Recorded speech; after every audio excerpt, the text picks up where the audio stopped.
class. Welcome to next lecture of operational management. So इस lecture में we'll start a new topic और एक नया चैप्टर है. नए चैप्टर का नाम है capacity planning. ठीक है. So आपका next chapter is on capacity planning. So this is supplement 7 in your book. ठीक है. ठीक है. So let's get started.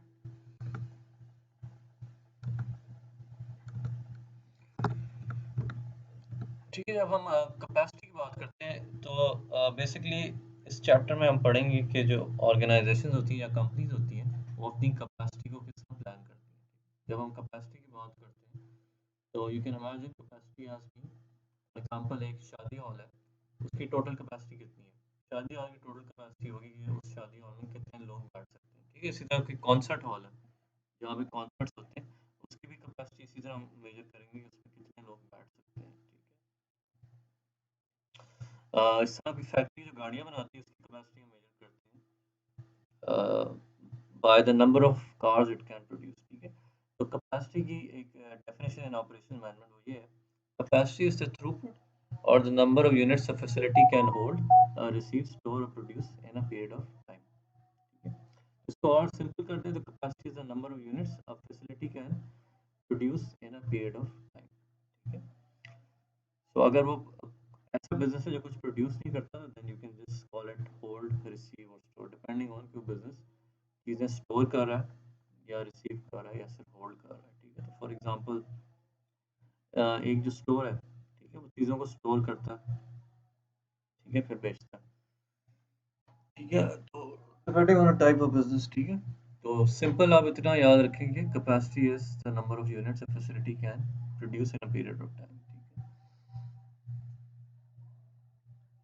तो एक ऑर्गेनाइजेशन की जितनी कैपेसिटी होती है यानी कि वो जितने यूनिट प्रोड्यूस करता है. ठीक है. तो यहाँ हम बात कर रहे हैं मैन्युफैक्चरिंग कंपनी के पॉइंट ऑफ व्यू से. ठीक है. तो ज़ाहिर है हम उस कंपनी की बात कर रहे हैं जो एक्चुअली यूनिट्स या चीज़ें बनाता है. ठीक है. मैन्युफैक्चर करके प्रोड्यूस करता है. तो हम कैपेसिटी की बेसिकली बात कर रहे हैं from the point of view of manufacturing firms. ठीक है. दूसरे फर्म्स की भी कैपेसिटी होती है इस तरह सर्विसेज बिजनेस है. ठीक है.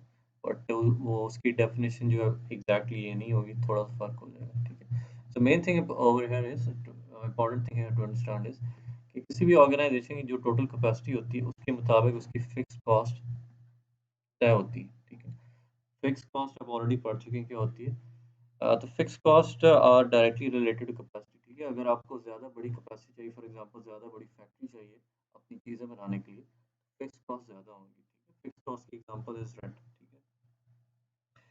जितनी बड़ी फैक्ट्री होगी रेंट उतना ज़्यादा होगा. ठीक है. जितना बड़ा शादी हॉल होगा रेंट उतना ज़्यादा होगा.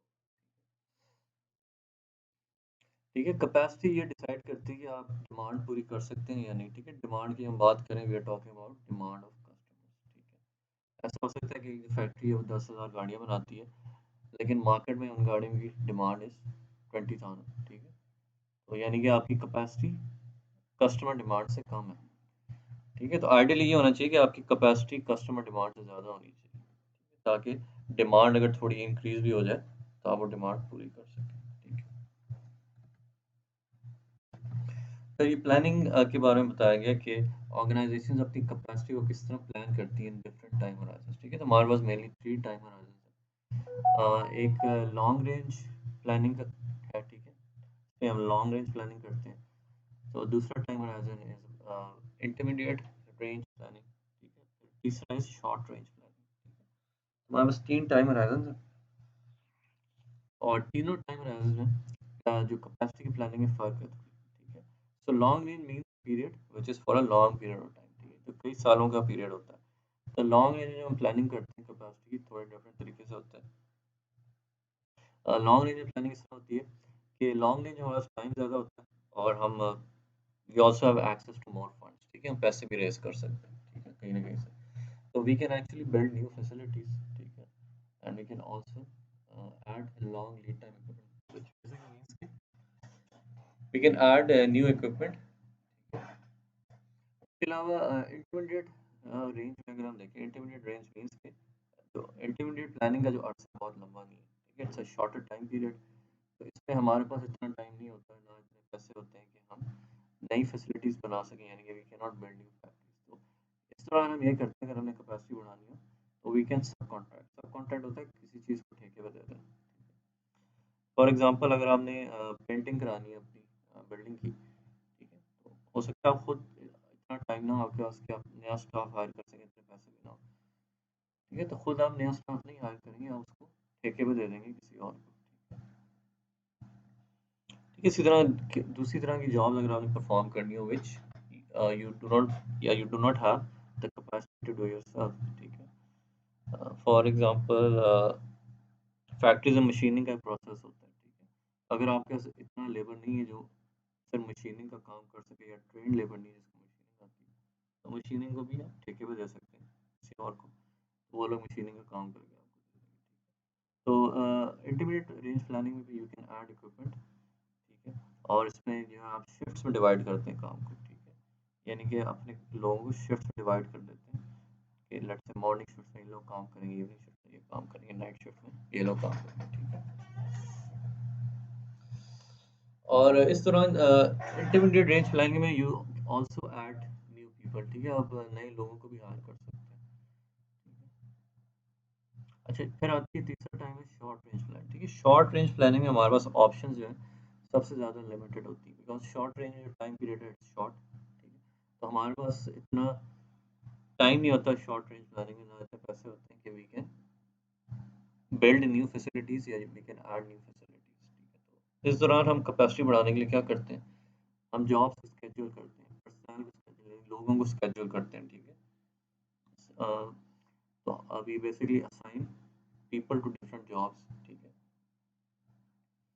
और वी आल्सो एलोकेट मशीनरी, ठीक है, यानी कि मशीनरी को हम सही तरीके से इस्तेमाल करने की कोशिश करते हैं, यानी कि अगर कोई स्पेशलाइज़ किस्म की मशीनरी हमारे पास है तो हम उसे उसे उसी काम के लिए एलोकेट करें जिस काम के लिए वो बनी हुई है, ठीक है। तो समटाइम्स एक ही मशीनरी से डिफरेंट तरह के काम निकलवाए जा सकते हैं, so that is what we do in short range planning as well, ठीक है।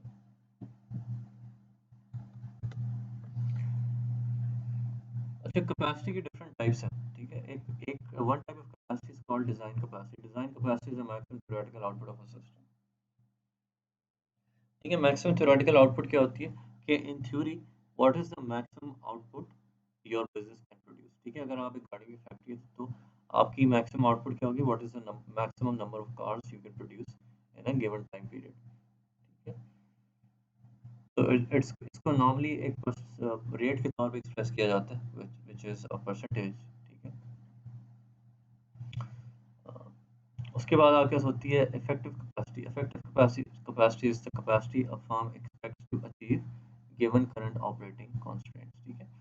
अच्छा, एक तो होती है डिज़ाइन कैपेसिटी क्या है, इन थ्योरी कि आपकी आप जब कैलकुलेशन करते हैं उसके मुताबिक आपके बिजनेस की मैक्सिमम कैपेसिटी क्या हो सकती है। इफेक्टिव कैपेसिटी जो है this is the actual capacity of your firm, ठीक है, बिकॉज इन थ्योरी तो आप कह सकते हैं कि भी हमारी फैक्ट्री की कैपेसिटी इतनी है, हम लेट्स 50,000 गाड़ियाँ बना सकते हैं, लेकिन इन रियलिटी बहुत सारे कॉन्स्ट्रेंट्स होते हैं, ठीक है, बहुत सारे प्रॉब्लम्स आ जाते हैं, तो इन रियलिटी आप जो है ना थ्योरेटिकल कैपेसिटी को पूरा नहीं कर पाते, ठीक है। सो effective capacity is the actual capacity you have given the constraints you have, ठीक है। constraints में हो सकता है आप जो है नई बिल्डिंग ना हायर कर सकते हो, नई फैक्ट्री ना लगा सकते हो, ठीक है, आपके पास कॉन्स्ट्रेंट्स हो गए, आपको स्किल्ड लेबर नहीं मिलता, ठीक है, आपके पास ये भी कॉन्स्ट्रेंट हो सकता है कि may be equipment can be constraint, ठीक है, नया इक्विपमेंट आपको इम्पोर्ट करना पड़ता हो सकता है which is difficult to get, इस तरह के कॉन्स्ट्रेंट्स के अंदर रह के जो हमारी कैपेसिटी होती है दैट इज इफेक्टिव कैपेसिटी, ठीक है। Effective capacity is often less than design capacity. फिर की होती है utilization is simply the percent of design capacity achieve, ठीक है। डिजाइन कैपेसिटी तो एक थ्योरी में मैक्सिमम कैपेसिटी होगी एक बिजनेस की, ठीक है। अब यूटिलाइजेशन ये चीज़ है कि उस डिज़ाइन कैपेसिटी को आप किस हद तक इस्तेमाल कर पाते हैं, ठीक है। सो यूटिलाइजेशन का एक बेसिक फॉर्मूला है, it is actual output divide by design capacity. फिर efficiency is the percent of effective capacity achieve, यानी एफिशिएंसी क्या है, हम कहते हैं ना कि बिजनेस एफिशिएंट है, तो कैपेसिटी प्लानिंग के पॉइंट ऑफ व्यू से एफिशिएंसी क्या है, it is a percent of effective capacity, यानी कि आपकी जो इफेक्टिव कैपेसिटी है उसमें से आप कितना इस्तेमाल कर पाते हैं, कितना परसेंट इस्तेमाल करते हैं। एफिशिएंसी यही चीज़ है कि आप इफेक्टिव कैपेसिटी का कितना हिस्सा इस्तेमाल कर पाते हैं। तो फॉर्मूला में देखें तो formula of efficiency is actual output divided by effective capacity. ठीक है, तो एक शॉर्ट एग्जांपल आपके पास ये बुक में से, तो जो प्रॉब्लम है वो बुक में लिखी हुई है, यहाँ पूरी प्रॉब्लम नहीं लिखी हुई, तो यहाँ पे सिर्फ जो इंपॉर्टेंट डेटा हमें चाहिए वो लिखा हुआ है।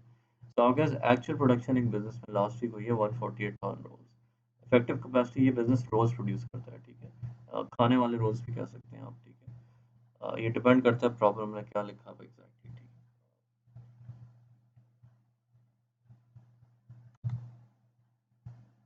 It is a bakery, right, yes, ठीक है। इट इज़ अ बेकरी, सो ये खाने वाले रोल्स हैं, ठीक है। इफेक्टिव कैपेसिटी इस बेकरी की है 175,000 रोल्स, यानी कि एक्चुअल कैपेसिटी जो इसकी है वो 175,000 रोल्स है। इसकी design capacity is 1200 rolls per hour. So in theory इसकी जो कैपेसिटी है वो कहती है कि the bakery can produce 1200 rolls per hour in theory, ठीक है। That is the maximum it can produce. जब बेकरी की टाइमिंग भी दी हुई 7 दिन काम करती है और जो शिफ्ट्स होती हैं 3 से 8 घंटे की होती है, ठीक है। तो पहले तो हम इसकी डिज़ाइन कैपेसिटी प्रोड्यूस करेंगे, ठीक है। डिज़ाइन कैपेसिटी क्या होती है? It is the maximum output a business can produce. तो अकॉर्डिंग टू दिस इंफॉर्मेशन उसका maximum output is 1200 rolls per hour, ठीक है। लेकिन अब हमने ये कैलकुलेट करना है कि लेट्स से एक वीक में वो कितने आवर्स काम करते हैं, ठीक है। तो एक वीक में नंबर ऑफ आवर्स होंगे 7 डेज अ वीक है, इंटू 3 इंटू 8, ठीक है। क्योंकि शिफ्ट्स 3 घंटे की भी होती हैं, 8 घंटे की भी होती हैं, ठीक है। तो ये आवर्स इन वीक्स हो जाएंगे, 7 times 3 times 8, this is the number of hours per week. इसको 1200 से मल्टीप्लाई कर दो तो आपके पास डिज़ाइन कैपेसिटी आ जाएगी, विच इज़ 2,16,000, ठीक है। फिर आप यूटिलाइजेशन कैलकुलेट कर सकते हैं। यूटिलाइजेशन का फॉर्मूला हमने क्या कहा था? Actual output divide by design capacity, ठीक है। एक्चुअल आउटपुट आपको दिया हुआ है, actual output is 148,000 rolls last week, ठीक है। यानी कि एक हफ्ते में actual output was 148,000 roles.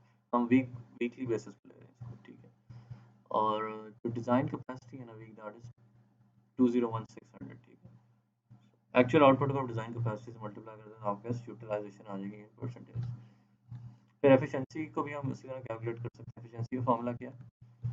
Efficiency का formula is actual output divided by effective capacity, ठीक है। एक्चुअल आउटपुट को आप इफेक्टिव कैपेसिटी से डिवाइड कर दें, इफेक्टिव कैपेसिटी इज गिवन, ठीक है, वो कैलकुलेट नहीं करेंगे तो आपके पास एफिशिएंसी आ जाएगी।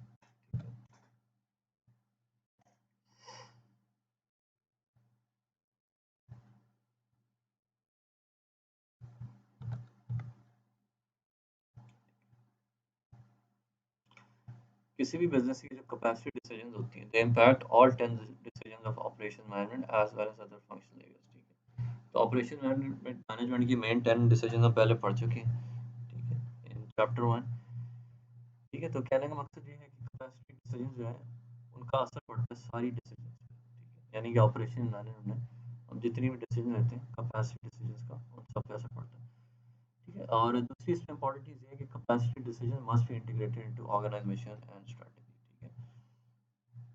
यानी कि आप जब ऑर्गेनाइजेशन की मिशन बना रहे होते हैं, उसकी स्ट्रेटजी बना रहे होते हैं, तभी आपको कैपेसिटी डिसीजंस के बारे में सोचना शुरू कर देना चाहिए। सो आपके मिशन और स्ट्रेटजी में कैपेसिटी डिसीजंस आपको नजर आनी चाहिए। कैपेसिटी में जो मेन कंसिडरेशन होती है, यानी कैपेसिटी में जो मेन तरह के डिसीजन लेते हैं वो ये हैं, ठीक है। एक तो आपने डिमांड को एक्यूरेटली फोरकास्ट करना होता है, दूसरा ये है you have to understand the technology you need, ठीक है, for increasing capacity. You also have to calculate the optimum operating level, ठीक है, but then you have to be prepared for change, ठीक है। So ये एक चार्ट है which shows economies and diseconomies of scale, ठीक है। तो एक होटल की इकोनॉमीज एंड डिसइकोनॉमीज का चार्ट दिया हुआ है, in this case it's a motel, ठीक है। मोटेल क्या है, ठीक है। तो उन्होंने मोटेल का एक ग्राफ सा दिया which shows diseconomies of scale and economies of scale, ठीक है। 25 रूम रोड साइड होटल का ग्राफ आपके सामने है, ठीक है। सो आप देख सकते हैं इस ग्राफ का एक मिनिमम पॉइंट है, मिनिमम पॉइंट पे average unit cost is minimum, ठीक है।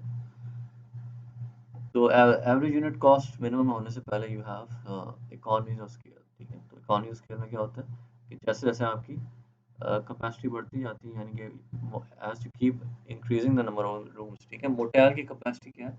द नंबर ऑफ रूम्स, ठीक है। अगर आपने मोटेल की कैपेसिटी बढ़ानी है तो you have to increase the number of rooms available for rent, ठीक है ना। मोटेल यही करते हैं ना, रेंट रेंट पे कमरे देते हैं, एक रात के लिए, दो रात के लिए, चार, इस तरह, ठीक है। मोटेल की capacity is the number of rooms rented out. तो अगर आपने मोटेल की कैपेसिटी इंक्रीज करनी है तो आपको कमरे जो आप किराए पे देते हैं उनमें इजाफा करना पड़ेगा। तो आप देख सकते हैं जैसे जैसे कमरों में इजाफा होता है, ठीक है, तो शुरू में तो आपकी एवरेज यूनिट कॉस्ट कम होती है, ठीक है। फिर वो एक मिनिमम पॉइंट रीच करती है, फिर एवरेज यूनिट कॉस्ट इंक्रीज करना शुरू हो जाती है, ठीक है। तो इसी तरह 50 रूम रोड साइड मोटेल में देखें तो इसमें भी यही है कि जैसे आप नंबर ऑफ रूम्स इंक्रीज करते हैं एवरेज यूनिट कॉस्ट कम होती है, it reaches a minimum point and then it starts to increase, ठीक है। तो जब तक एवरेज यूनिट कॉस्ट कम हो रही है तब तक you are having economies of scale, ठीक है। ये आपने इकोनॉमिक्स में पढ़ा होगा। जब एवरेज यूनिट कॉस्ट इंक्रीज होना शुरू हो जाए तो यू हैव डिसइकोनॉमीज ऑफ स्केल।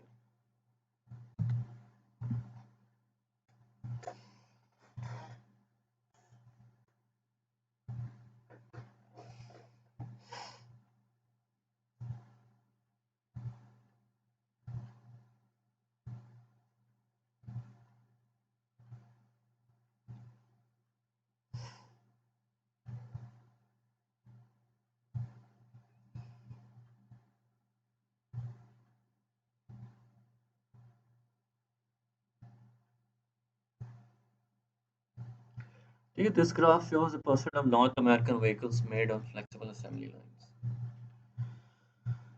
ठीक है, तो ये ग्राफ है एक गाड़ियों की कंपनीज का ग्राफ दिया हुआ है। तो आप देख सकते हैं निसान कंपनी जो है it makes the most number of vehicles, यानी कि निसान सबसे ज़्यादा गाड़ियाँ बनाती है ऑन फ्लेक्सिबल असेंबली लाइंस, ठीक है। असेंबली लाइन का कॉन्सेप्ट मैं दे चुका हूँ आपको ऑलरेडी। फ्लेक्सिबल असेंबली लाइन की होती है वो असेंबली लाइन जिसमें फ्लेक्सिबिलिटी होती है, जिसमें चेंजेस आसानी से किए जा सकते हैं, ठीक है। तो फिर क्राइसलर ये भी गाड़ी की कंपनी है, पाकिस्तान में नहीं होती। होंडा है, फिर जनरल मोटर्स है, टोयोटा एंड फोर्ड, ठीक है।